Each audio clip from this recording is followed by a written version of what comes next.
Vous vous en souvenez sans doute si vous avez écouté les derniers épisodes du podcast, j'ai le grand plaisir actuellement d'être soutenu par Domestika. Domestika, c'est une plateforme de cours en ligne sur laquelle on retrouve notamment des cours d'aquarelle, de peinture acrylique, de gouache, mais aussi de création digitale sur Photoshop ou Procreate. Et il y a aussi toute une partie autour des arts du fil avec des cours de broderie, de tissage, de crochet, de punch needle ou de tapisserie avec des matériaux recyclés. Il y a même des cours de menuiserie. Sur Domestika, on va plus loin qu'avec des tutos ou des masterclass car c'est un cours très complet dans lequel on va s'approprier la technique pour réaliser un projet final. On peut également échanger de manière privilégiée avec le formateur ou avec l'artiste. Domestika propose également un abonnement qui s'appelle Domestika Plus. Ça vous donne accès à un cours par mois à un tarif avantageux, avec des réductions et des avantages exclusifs sur d'autres cours. L'idée est d'avoir accès à des cours et des avantages régulièrement tout au long de l'année.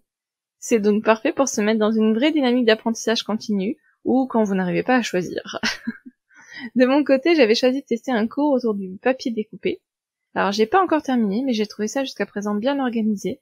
Tout est découpé en unités, avec des vidéos courtes à chaque fois, et à la fin, des activités à compléter, et des ressources web pour aller plus loin. J'ai même des feuilles d'entraînement au format PDF, et on peut regarder ce qu'ont réalisé les personnes qui ont suivi le cours. C'est donc très complet, et si vous souhaitez vous lancer, Domestika vous offre une réduction de 10% sur votre prochain cours, avec le code FEMIN10-2022. Vous le retrouverez dans les notes de l'épisode, ou sur mon site podcastfemin.fr. Allez, place à l'épisode du jour.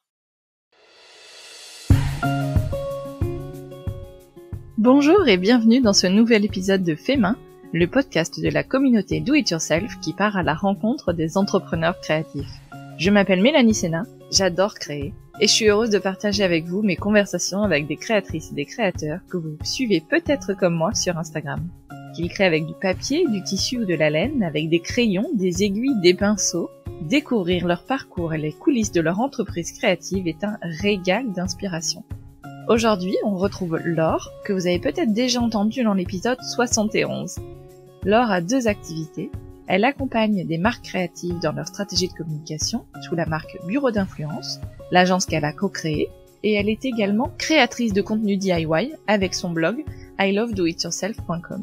Dans l'épisode 71, on avait beaucoup parlé de marketing d'influence, avec notamment la manière d'aborder des marques avec lesquelles on veut travailler quand on est créatrice. Pour ce nouveau rendez-vous, Laure répond aux questions que vous lui avez posées à la suite de notre premier échange.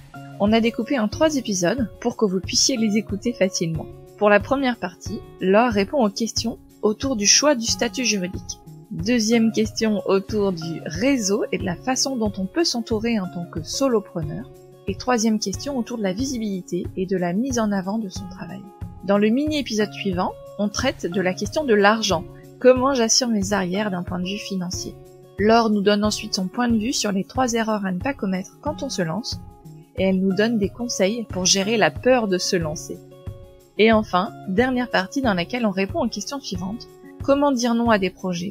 À quoi ressemble le quotidien d'une entreprise créative? Et est-ce que j'ai créé mon activité seule ou avec quelqu'un? C'est hyper intéressant, non?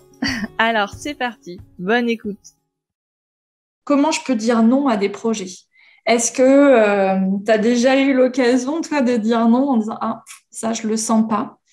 Est-ce que je dois tout accepter? Est-ce que je peux dire non? Qu'est-ce que tu en penses? Alors, il y a plusieurs choses. Il y a dire non parce qu'on ne se sent pas à l'aise avec le projet. Moi, ça m'est déjà arrivé de dire oui alors qu'au fond de moi, c'était non. Et j'étais dans une situation d'inconfort. J'ai rendu un travail qui, à mes yeux, n'était pas à la hauteur. Donc, j'ai regretté d'avoir dit oui. Et maintenant, je suis beaucoup plus en capacité de dire non, non, je n'ai pas les compétences, non, je ne me sens pas à la hauteur, non, je ne suis pas emballée, non, je n'aime pas la marque, non, le planning ne me convient pas, le budget ne me convient pas. Le planning, exactement, le planning, le budget, mais ça, je pense qu'il faut un peu de temps pour réussir à le faire. Et c'est vrai qu'au début, on a tendance à tout accepter, surtout quand c'est des projets rémunérés et qu'on a besoin, on a besoin de vivre, on a besoin de facturer des prestations. Mais c'est sûr qu'avec le recul, je pense qu'il faut dire non. Il faut dire non parce que si on s'engage dans un projet dans lequel on n'est pas à l'aise, je pense que ça se sent. Oui, ça se paiera à un moment donné. Et ne pas oublier qu'à chaque fois qu'on travaille avec quelqu'un, cette personne peut en parler à une autre, qui va en parler à une autre, qui va en parler à une autre. Ça reçoit un peu le réseau. Hein. On a tous notre réseau. Et voilà, on a tous envie que les gens soient contents de notre travail et qu'on nous recommande. Et à l'inverse, on n'a pas envie de décevoir.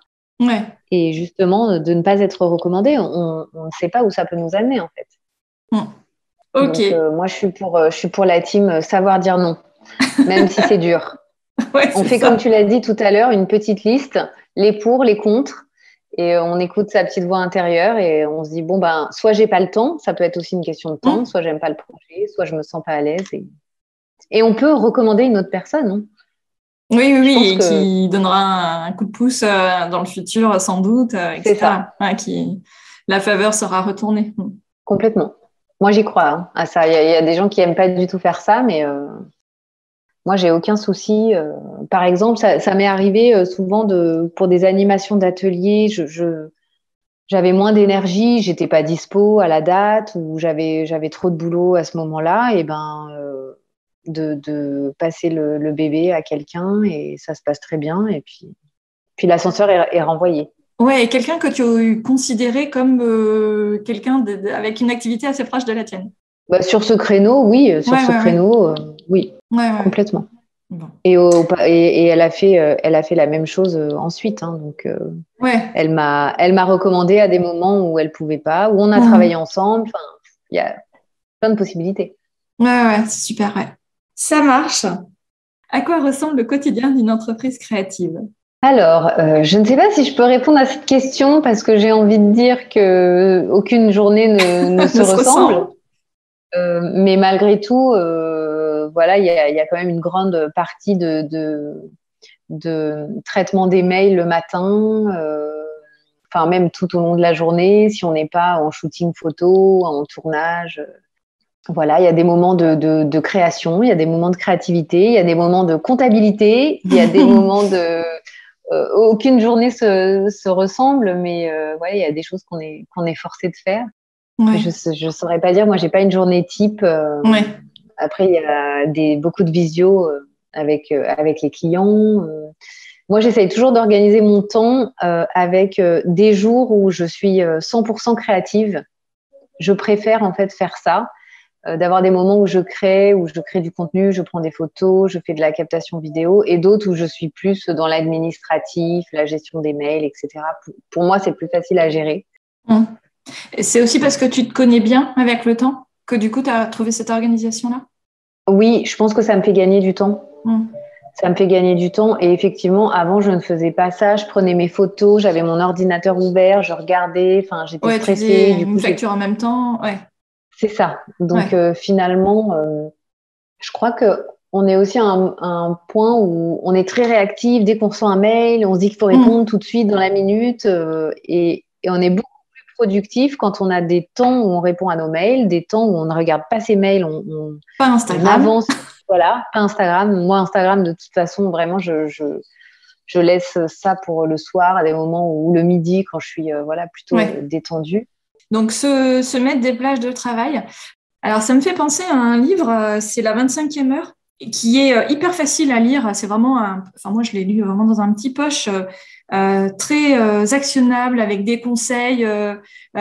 Typiquement, tu vois, tu parlais des messages. Il y avait un peu le principe de l'inbox zéro. C'est d'avoir zéro email dans tes emails, que tout soit classé, etc. Alors ça peut ne pas fonctionner pour tout le monde. Typiquement, moi, je suis un peu hermétique à ça.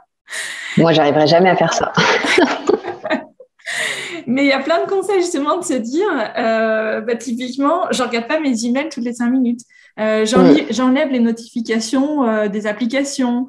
Je me fixe des plages horaires vraiment sur des activités particulières, donc ce que tu disais. Il y a plein de conseils hyper sympas. Ça rejoint ce livre-là, La semaine de 4 heures, qui est un peu dans la même veine. Et effectivement, on apprend au fur et à mesure. Ouais. Et puis, il y a des moments aussi où on n'est plus concentré, il faut savoir lâcher. Et ces moments où on n'est plus concentré, on va faire une tâche qui demande moins de concentration, plus de créativité. Un tour dehors. Oui, c'est ça. Oui, mais des fois sortir 10 minutes, ça permet de réactiver la concentration. Moi, j'ai du mal, dans mon emploi du temps de salarié, j'ai du mal à faire ça. Parce que je suis trop conditionnée. Alors, c'était évidemment différent quand on est au bureau. Là, à la maison, je pense que je pourrais commencer à le faire, mais je le fais toujours pas. De me dire, je vais faire le tour du pâté de maison pendant 15 minutes et ça va m'aérer et je vais repartir booster, quoi. Tu vois, on a aussi des... Nous, on essaye de le faire au bureau, tu vois. Ah ouais. Là, on devient une petite équipe, on est plusieurs et du coup, on se dit, bon, le midi après manger, on fait ne serait-ce que le tour du pâté de maison. Parce que sinon, tu restes toute la journée devant ton ordi et forcément, ça baisse ta créativité, ton efficacité. Donc, des fois, c'est arrêter pour mieux repartir. Ouais. Et c'est salvateur, mais ouais, je sais pas, vous nous direz en écoutant si vous arrivez à le faire. Et vraiment, les emails, je pense qu'il y a des moments, quand on est concentré sur un dossier, peu importe, une présentation, une création, peu importe, mais voilà, vos emails vous attendront si vous ne les regardez pas pendant une demi-heure. Mais au moins, vous ne serez pas coupé dans votre tâche. Ouais. Moi, j'ai du mal encore avec ça. Après avoir lu le bouquin, j'ai réussi à le faire pendant quelques semaines, mais... Est-ce que tu as trouvé que tu étais plus... C'était mieux? Non. Quand tu l'as expérimenté? Ah oui, quand je l'ai expérimenté, oui, je trouve... Oui, parce que ça libère une partie de la charge mentale, enfin de ton espace mental, mais effectivement, je sais pas pourquoi je le fais, je continue à le faire. Tu vois, pourquoi j'ai perdu cette je pense que l'habitude justement n'était pas prise et que du coup j'ai pas réussi à prendre le pli. Donc à partir de demain, donc tu reprends le pli, c'est ça? Ouais, c'est ça. Et je vais créer aussi un article de blog parce que je me souviens de notre conversation et faire des rouleaux de printemps. Effectivement. Voilà, il faut écouter l'épisode 71 pour comprendre. C'est ça.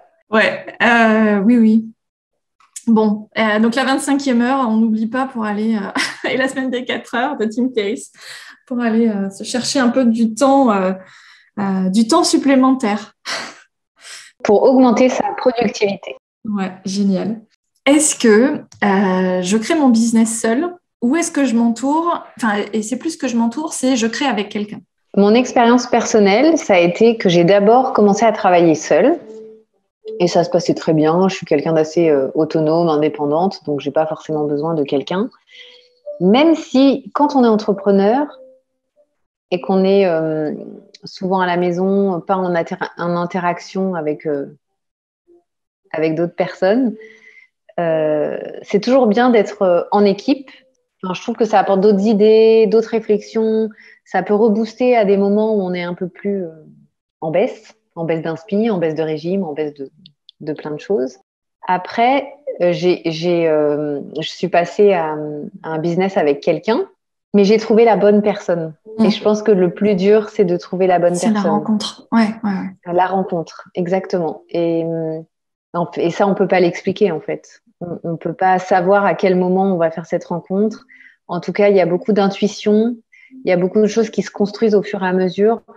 Moi, je suis plutôt pour le passage vraiment de l'un à l'autre avec souplesse. Oui. C'est-à-dire qu'on peut commencer à travailler avec quelqu'un sur un projet ou une compétence. Et puis, petit à petit, se dire « Ah ouais, mais ça serait bien si ce projet-là, on pouvait le faire ensemble. » Et petit à petit, on apprend à se connaître comme finalement un couple. Et au fur et à mesure, on prend des projets qui sont un peu plus gros et on voit si on a envie de faire encore plus gros et de s'associer. Oui, ça fait un bon test. Je ne suis pas sûre que s'associer avec une amie... Oui, c'est ce que j'allais te demander après. Ce soit forcément la bonne solution. Enfin, moi, j'aurais peur en tout cas de détériorer certaines choses. Ouais, je comprends, ouais. On a des hauts, on a des bas, on s'engueule, on n'est pas d'accord, on est d'accord, c'est la lune de miel, après c'est le divorce, après, enfin voilà, tu passes par plein de phases. Ouais. Donc tout est une histoire de rencontre. Je pense. Et puis peut-être de timing. On peut démarrer seul et puis être rejoint par quelqu'un d'autre après. Ouais. On peut démarrer à deux et se rendre compte que c'est pas la bonne option. Enfin. Ouais, et puis mettre fin. Ouais. Et sur le coup des amis, ça peut être aussi avec son conjoint. Ça peut marcher pour certaines personnes, et puis pour d'autres, ça le fera pas. Donc, complètement. Donc tout est une histoire de trouver la bonne personne. Oui, après, je pense que je sais pas si ça fonctionne quand tu te dis je veux trouver quelqu'un. Tu vois, mais je pense que la personne, elle vient à toi et que effectivement, moi, j'aime bien cette transition avec plutôt des projets avant de voir si ça fonctionne. Ouais, c'est idéal, ouais. Donc il y a pas de réponse parfaite. Oui. Pareil, on peut écouter l'épisode 71 dans lequel tu racontes justement comment tu as démarré avec ton associé. C'est ça, exactement. Et c'est une belle histoire. Ouais. Bon, écoute, impeccable. Merci beaucoup, Laure, pour tous ces conseils. Merci, Mélanie. J'étais ravie de te retrouver pour justement des conseils très concrets où tu fais part de ton expérience déjà de chef d'entreprise, d'associé aussi. Donc, c'est super intéressant. Merci beaucoup pour tous ces échanges. J'espère que ça aura pu aider beaucoup à se lancer, à ne pas avoir peur. Ou limiter les peurs, parce que comme tu dis, comme tu l'as dit, on a toujours peur.